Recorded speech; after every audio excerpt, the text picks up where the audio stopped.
সবাইকে, আজকে আমি সয়াবিন রান্না করব। তো এই নতুন রেসিপিটা তোমাদের সাথে একটু শেয়ার করতে চলেছি, তো দেখতে থাকো। প্রথমে আমি সয়াবিনটাকে সেদ্ধ করে নুন দিয়ে সেদ্ধ করে ছেঁকে তুলে রেখে দিয়েছি জলটাকে ভালো করে চিপড়ে। এবার আমি একে একে ওর মধ্যে যা যা মেশাবো একটু দেখে নাও। প্রথমে আমি 1 চামচ জিরের গুঁড়ো দিলাম। এবার দেব 1 চামচ ধনের গুঁড়ো,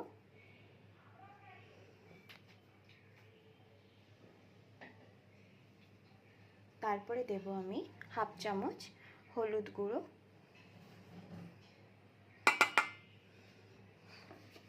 তারপরে দেব আমি সামান্য কিছুটা নুন, যেহেতু আমি সেদ্ধর সময় নুনটা ব্যবহার করেছিলাম এর জন্য কম দিচ্ছি। এবার আমি মেন ইনগ্রিডিয়েন্টস যেটা হলো টক দই, সেটা আমি দিয়ে দেব 4 চামচ।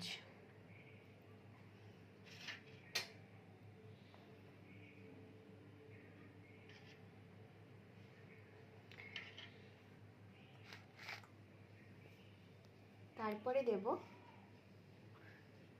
সামান্য একটু লঙ্কার গুঁড়ো।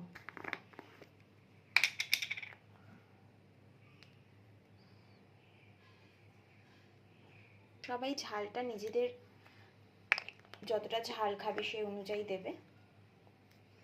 এবার আমি ওটাকে ভালো করে মেখে নেব। দেখো আমি মেখে রেখে দিয়েছি। এবার আমি কড়াই বসিয়ে দেব। কড়াই বসিয়ে আমি তেল দিয়ে দিয়েছি, এটা গরম হোক। তার মধ্যে কিছু গোটা গরম মশলা দিয়ে দেব।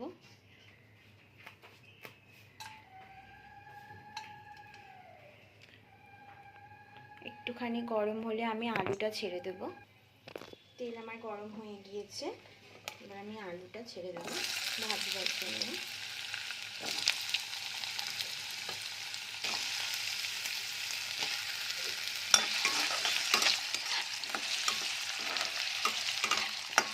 সামান্য আমি নুন আর একটু হলুদ ব্যবহার করবো এর মধ্যে। নুন আর হলুদ ব্যবহার করেছি আলুতে। এবার আমি আলুটাকে একটু ভেজে নেব লাল লাল করে। দেখো আলুটা আমার ভাজা হয়ে গেছে, এবার তুলে নেব। এবার আমি এতে পেঁয়াজ কুচি দিয়ে দেব।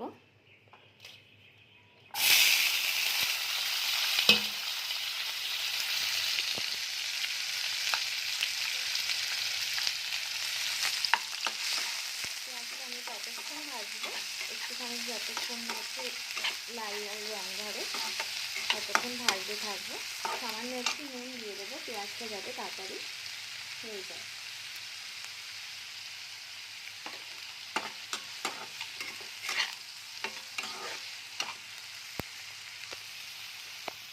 দেখো পেঁয়াজটা একটু লাল লাল রং ধরেছে। আমি কিন্তু সোয়াবিনটায় যখন সমস্ত মশলা মাখিয়েছিলাম তখন কিন্তু আদা রসুনের পেস্ট আমি মাখাইনি। আদা রসুনের পেস্টটা আমি এখন ব্যবহার করব।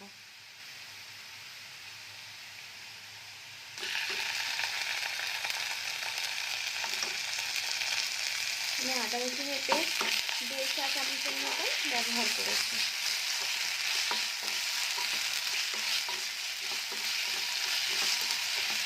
একটু ভালো করে এটাকে কষিয়ে নেব।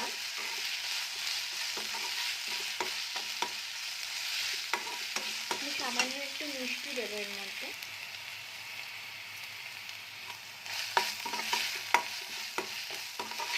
আমি মশলাটাকে ভালো করে কষাবো। আমি কিন্তু কোনো জল ব্যবহার করছি না এখন।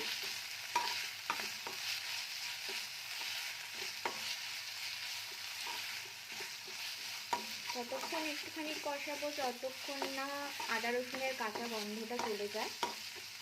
ভালো করে কষাবো। মনে রাখবে গ্যাসের ফ্লেমটা কিন্তু তখন একদম মিডিয়ামে থাকবে, যাতে পুড়েও না যায়। দেখো অনেকটা কষানো হয়ে গেছে। এবার আমি সয়াবিনটাকে যে সব মশলা দিয়ে মাখিয়ে রেখেছিলাম এটা আমি এখন কড়াইতে ঢেলে দেবো।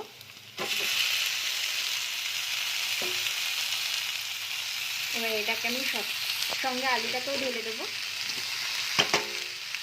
এবার আমি ভালো করে কষাবো।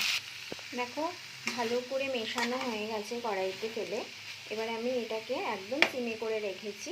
এবার আমি এটাকে ঢেকে ঢেকে একটু রান্না করব। 5 মিনিট পরে এবার আমি দেখব ঢাকনাটা সরিয়ে কি পরিস্থিতিতে আছে।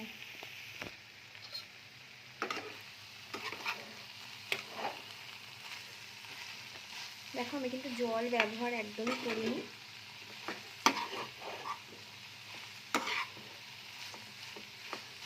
একটু গ্যাসের ফ্লেমটা হাই করে একটু নেড়ে নেব।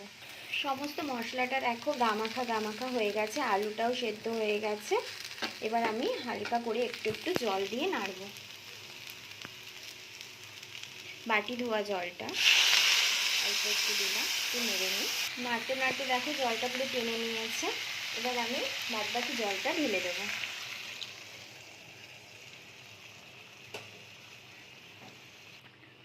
এবার আমি জলটা দিয়ে দিয়েছি। এবার আমি টেস্ট করে দেখেছিলাম একটু নুনটা কম হয়েছে, তাই আমি নুন দিয়ে দিয়েছিলাম। এবার আমি গরম মশলা দিয়ে দেবো।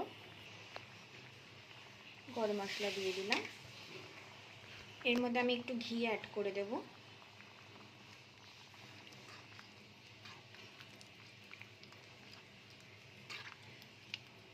এবার আমি এটাকে ঢাকা দিয়ে রাখবো আরও 3 মিনিট। ফিরে আসলাম 3 মিনিট পরে। এবার আমি দেখব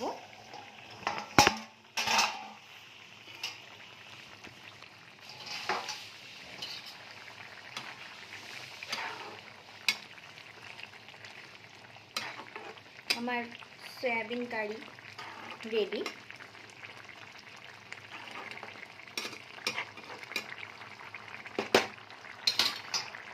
এর মধ্যে এবার একটু কসুরি মেথি দিয়ে গ্যাসের ফ্লেমটাকে অফ করে দেব।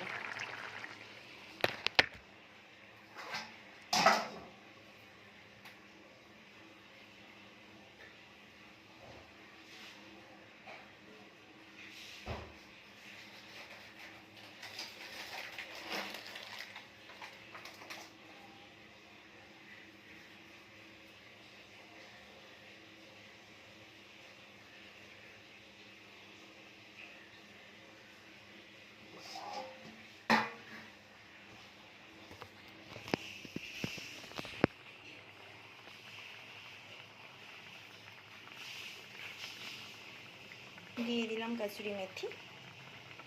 এবার আমি ফ্লেমটাকে অফ করে দেব।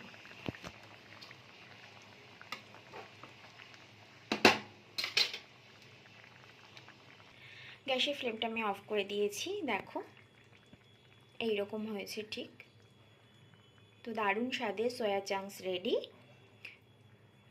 তো তোমরাও যদি বাড়িতে ট্রাই করতে চাও প্লিজ ট্রাই করো। একবার আমাকে কমেন্ট করে জানিও কেমন হয়েছে তোমাদেরটা। আর আবার কাল ফিরে আসবো নতুন ভিডিওর সঙ্গে।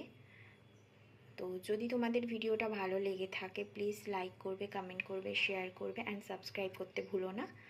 তো আজকের জন্য বিদায় নিলাম। টাটা।